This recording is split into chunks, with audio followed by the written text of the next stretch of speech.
Horror Lies. Hey guys, Rob from Georgia here with you, aka VHS82 apostrophe. I'm your regular Wednesday evening host here at Body Bags. It is week 562. It is theme week as we close out the month of July. Compliments of James Cowkes with what we're calling fairy tale horror. So across the entire week, of course, you're seeing movies related to this subgenre of horror films. For my pick, I decided to think out of the box just a little bit, as I don't really think I have a lot in my collection. So rather than just painfully go through my entire collection, I did a quick Google search, which dropped this title, Haunting of Helena, on me. Wrote and co-directed by Christian Bisceglia, if that's how you say it. Who co-directed with Ascanio, Malgarini, I think it is. Amazon Prime is where I found it. It's a 2012 film. Probably butchered the crap out of their names. My apologies. It's some new Italian horror. So, I saw that. I saw the title. I saw, the directors, and I thought, it's just, I hardly ever review anything streaming anymore.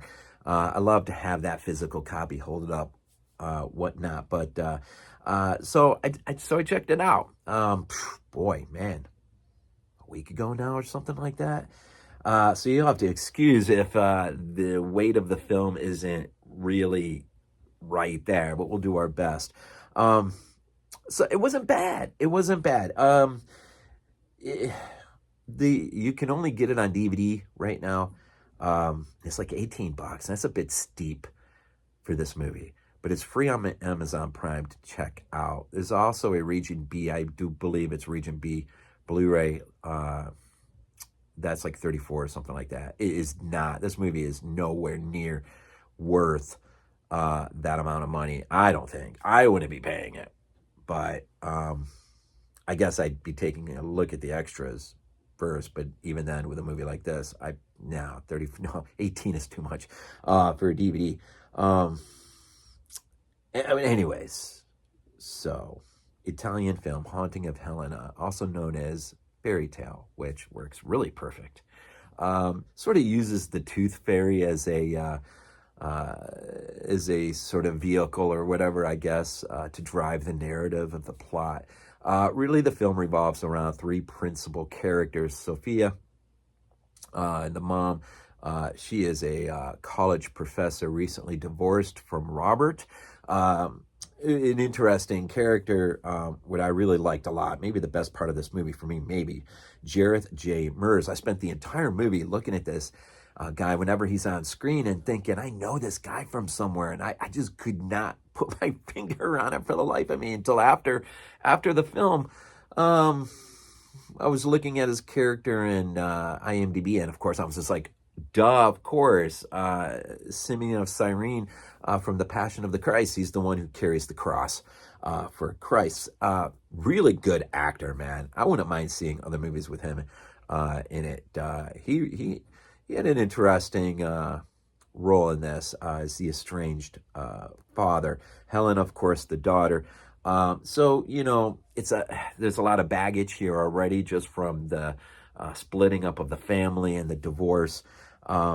Sophia and Robert really are not on good terms, but he's chosen to leave. He has walked away. And so when the events of the film start to, hit, he tries to use that as a means of getting back in mainly to his daughter's life, and really a means of pulling her away from Sophia and taking her.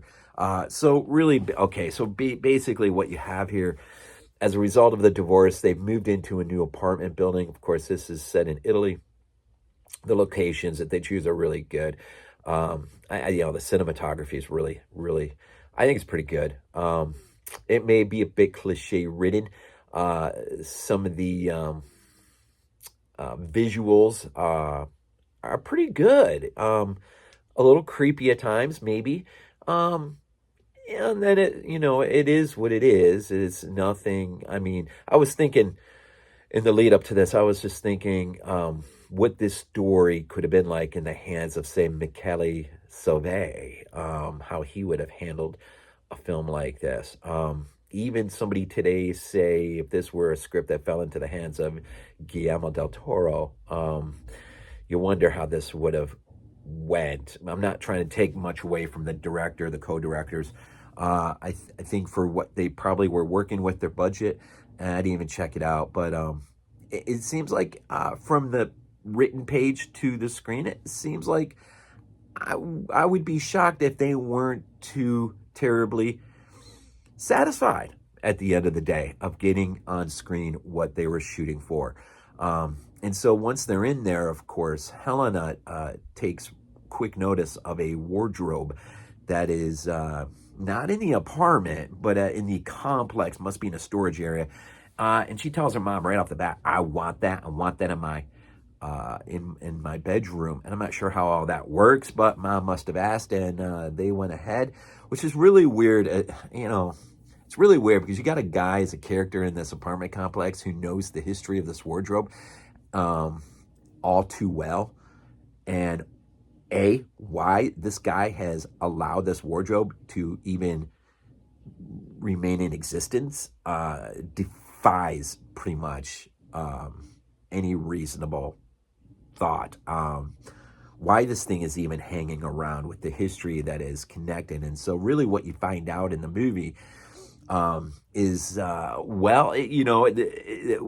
story goes is during fascist Italy under Mussolini's reign, this guy apparently finds that his wife has been cheating on him.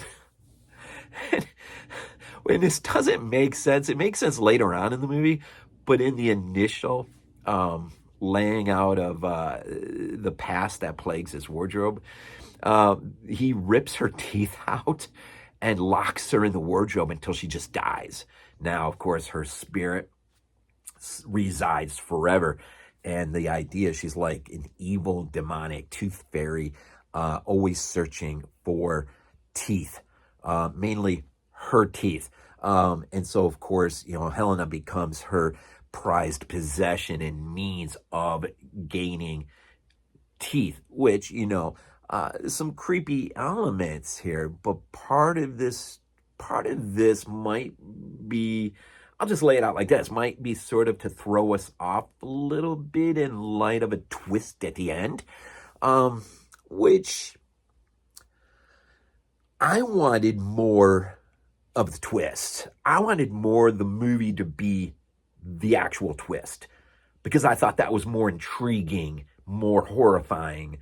The thought of it in its I guess in its reality of how it played out was way more intriguing and horrifying even than this nut job who apparently, because she's cheating on him, yanks all her teeth out and locks her in this wardrobe. There is something else going. Unfortunately, by the time that drops, it's much too late for the principal characters involved. I'll leave it at that. So I thought, for the most part, Sophia, Helena, Robert, as a fractured family with maybe a minor moment or two where you actually think the events that are plaguing this family, instead of driving them permanently apart, may actually work as a vehicle to bring them back, maybe, perhaps. That's not where the movie goes. And maybe that's good, because we do see that quite a bit. Again, some of the visuals, the hauntings, the attacks, some of it's pretty impressive. There's some interesting imagery going on here.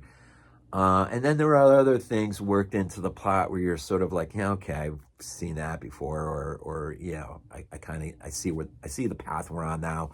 I kind of sense where we're headed. The end twist reveal, I think, is really meant to jar you, and it just, it doesn't, but it's intriguing because you sit there and you go, wow, what if this whole movie really revolved around that instead? It's interesting. It really could have been an interesting thing. Another interesting note about this, though, Bloody Disgusting Selects had his hand in, I do believe, the distribution side of things, getting this film out there, along with the Italian company. Amazon Prime, of course, has it up free. If you like your ghosts, your hauntings, demons locked away in a wardrobe, this might be an interesting watch late at night with all the lights off. Don't expect a reinvention of the wheel, but there's I'm just kind of thinking of a few scenes in my mind that, I mean, it was like, okay, all right.